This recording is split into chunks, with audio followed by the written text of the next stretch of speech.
Assalamualaikum warahmatullahi wabarakatuh. Berjumpa kembali dengan saya, Yuli Triwijayani, dengan NIM 501322314. Saya akan membahas diskusi sesi 4 tentang mata kuliah studi komparatif pendidikan dasar di berbagai negara. Untuk pertanyaan poin 1, dalam era perkembangan teknologi informasi dan komunikasi (TIK), bagaimana Anda sebagai guru pendidikan dasar dapat memastikan integrasi yang efektif dari TIK dalam proses pembelajaran? Perkembangan teknologi informasi dan komunikasi (TIK) telah membawa perubahan besar dalam dunia pendidikan.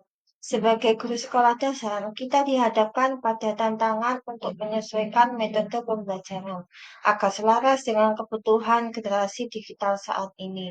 Integrasi TIK tidak hanya bertujuan meningkatkan efektivitas pembelajaran, tetapi juga mengembangkan keterampilan abad ke-21 seperti berpikir kritis, kolaborasi, komunikasi, dan kreativitas.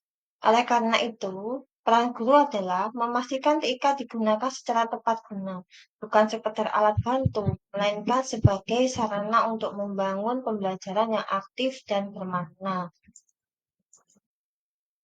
Untuk pertanyaan poin 2, strategi dan langkah-langkah konkret integrasi TIK. Di dalam praktek sehari-hari sebagai guru sekolah dasar, beberapa langkah konkret yang saya lakukan untuk memastikan integrasi TIK agar berjalan efektif antara lain perencanaan pembelajaran berbasis TIK, menyusun RPP dengan memadukan media digital seperti video pembelajaran, presentasi interaktif, simulasi edukatif, dan kuis daring, menentukan tujuan pembelajaran yang menekankan pada penguasaan konsep sekaligus pengembangan literasi digital dan kemampuan berpikir kritis. B. Pemanfaatan media dan aplikasi digital. Misalnya Canva, untuk mendukung kreativitas siswa, membuat poster digital, peta konsep, dan permainan interaktif. Misalnya di YouTube, dimanfaatkan sebagai sumber pembelajaran tambahan yang konseptual dan mudah diakses. C. Kegiatan pembelajaran interaktif di kelas.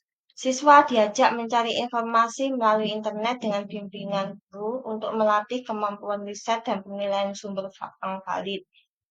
B. Mengadakan proyek digital kolaboratif, misalnya membuat video sederhana atau presentasi kelompok.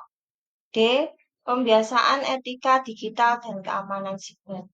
Memberikan pendidikan karakter digital tentang cara menggunakan internet secara bertanggung jawab, sopan, dan aman. Melatih siswa agar menghormati hak cipta serta memahami pentingnya jejak digital positif sejak dini.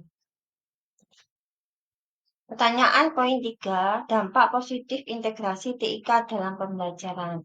Hasil penerapan TIK di kelas menunjukkan beberapa perubahan positif yang signifikan, antara lain motivasi belajar meningkat, siswa menjadi lebih antusias karena pembelajaran terasa menyenangkan dan interaktif, pemahaman konsep jauh lebih baik, menggunakan media visual dan simulasi membantu siswa memahami materi abstrak. Kreativitas siswa berkembang. Mereka juga mampu memastikan karya digital seperti poster, video, dan presentasi. Kemandirian belajar mulai tumbuh. Siswa dapat belajar mandiri melalui platform digital, baik di sekolah maupun di rumah. Komunikasi dan kolaborasi meningkat. Siswa belajar kelompok dapat menghargai peran dan pendapat teman-temannya. Pertanyaan poin 4. Tantangan dalam implementasi TIK di pendidikan dasar.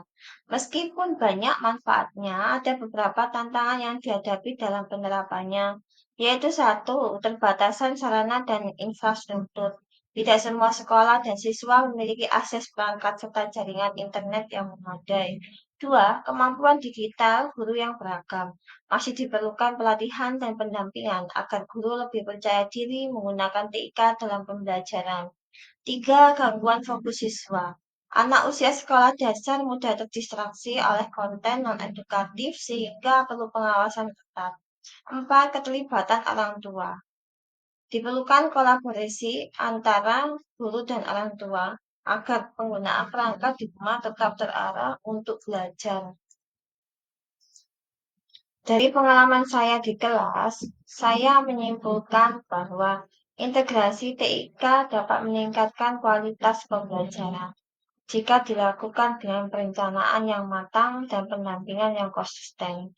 Guru juga berperan penting sebagai fasilitator dan pembimbing literasi digital, bukan sekedar pengguna teknologi.